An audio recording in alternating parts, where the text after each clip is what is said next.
பிரீத்தியின் சகோதரன் சதீஷ் அவனை அழைத்திருந்தான். டேய் வெட்டி ஆபீசர் சூர்யா, ஒரு செருப்பு தைச்சிட்டு வர உனக்கு 2 நாள் வேணுமாடா? உன்னெல்லாம் எங்க அக்காக்கு கல்யாணம் பண்ணி வச்சான் பாரு எங்க அப்பன், அவன சொல்லணும்டா. அதை கேட்டு எரிச்சல் அடைந்த சூர்யா, இங்க பாரு சதீஷ், கொஞ்சம் பார்த்து பேச. எனக்கு இன்னைக்கு பர்த்டே, அதை கூட நிம்மதியா கொண்டாட விடாம நீ உங்க அம்மாவும் ஏன் என்ன பாடா படுத்துறீங்க? ஒரு வயசுக்கு மேல பர்த்டேங்கிறது கோடி கோடியா சம்பாரிச்சவனும் வாழ்க்கையில சாதிச்சவனும் கொண்டாடுறதுடா. நீ ஏன் எங்க வீட்டுல வெட்டியா ஓசி சோறு சாப்பிட்டுக்கிட்டு இருக்க? உனக்கு எதுக்குற அந்த பர்த்டே கொண்டாட்டம்? ஒழுங்கா போய் செருப்பு தைச்சிட்டு வா. சோத்துல இன்னைக்கு 2 துண்டு எக்ஸ்ட்ரா போட சொல்றேன். எலும்ப இல்ல 4 துண்டா போட சொல்லிட்டா போதுமா பர்த்டே கிஃப்ட்?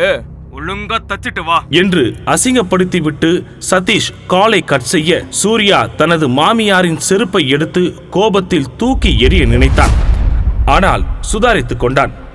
அண்ணா, இது இங்கே இருக்கட்டும், நான் வந்து சரிங்க தம்பி என்று அந்த பூக்கடைக்காரரை பார்த்து சொல்லிவிட்டு பிரீத்தியை பார்க்கும் உற்சாகத்தில் பார்க்கிங் ஓரமாக பைக்கை நிறுத்திய சூர்யா திரும்பி நடப்பதற்குள் அந்த பைக்கில் வந்து மோதிய ஒரு காரை விட்டு வெளியே வந்த பிரீத்தியின் நண்பன் தேவா தன் தவறை மறைப்பதற்கு சூர்யாவை கோபமாக திட்ட ஆரம்பித்தான்.